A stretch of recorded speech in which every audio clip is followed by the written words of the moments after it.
Assalamualaikum warahmatullahi wabarakatuh. Hai anak-anak, bertemu kembali dengan Ibu. Hari ini anak-anak kita akan membahas tentang bunyi. Adapun tujuan dari pembelajaran kita kali ini adalah agar anak-anak memahami bunyi dan anak-anak dapat menyebutkan sifat-sifat bunyi. Kemudian anak-anak dapat menyebutkan macam-macam bunyi berdasarkan jumlah frekuensinya. Baik anak-anak, mari kita mulai pembahasan kita kali ini. Perlu anak-anak ketahui bahwa bunyi dihasilkan oleh benda yang bergetar. Bunyi berasal dari sumber bunyi. Sumber bunyi adalah segala sesuatu yang dapat menghasilkan bunyi, seperti suara alat-alat musik, suara radio yang dinyalakan, suara televisi yang dinyalakan, suara petir, dan lain sebagainya. Bunyi memiliki sifat-sifat tertentu dan bisa merambat melalui medium tertentu juga. Adapun sifat-sifat bunyi yang perlu anak-anak ketahui adalah 1. Bunyi memerlukan media atau medium untuk merambat. Bunyi dapat merambat melalui 3 medium, yaitu zat padat, zat cair, zat gas. Oleh karena membutuhkan medium untuk merambat, bunyi tidak bisa merambat di ruang hampa udara. Sifat yang selanjutnya adalah bunyi dapat diserap dan dapat dipantulkan.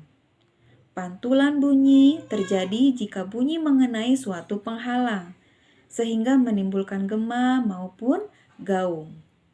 Gema adalah pemantulan bunyi yang diterima oleh pendengar beberapa saat setelah bunyi asli selesai diucapkan. Gaung adalah suatu bunyi pantul yang datang sebelum bunyi asli selesai diucapkan. Kemudian sifat yang ketiga adalah bunyi dapat dibiaskan. Bunyi bisa dibiaskan atau refraksi. Sifat ini akan membuat bunyi yang dihasilkan tidak sekeras suara aslinya. Contohnya, suara petir terdengar lebih keras di malam hari daripada di siang hari. Adapun contoh perambatan bunyi, yaitu contoh perambatan bunyi melalui zat padat. Contohnya adalah saat kita bermain telepon-teleponan.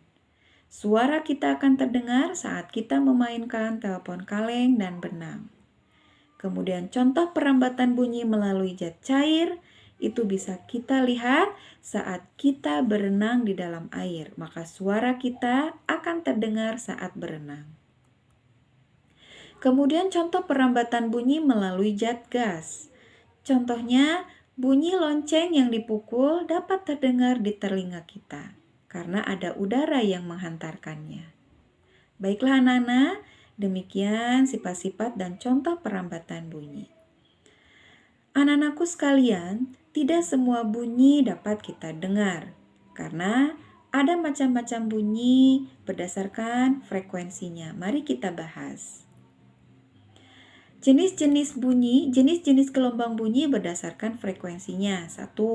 Gelombang bunyi infrasonik. Infrasonik merupakan jenis bunyi yang berada di bawah rentang pendengaran frekuensi manusia, yaitu memiliki frekuensi di bawah 20 Hz. Jadi, manusia tidak dapat mendengar bunyi infrasonik. Yang bisa mendengar bunyi infrasonik adalah anjing, jangkrik, gajah, dan lumba-lumba. Kemudian, macam-macam gelombang bunyi yang kedua adalah gelombang bunyi audiosonik. Audiosonik adalah jenis bunyi yang dapat didengar oleh manusia dan memiliki frekuensi 20 Hz hingga 20.000 Hz.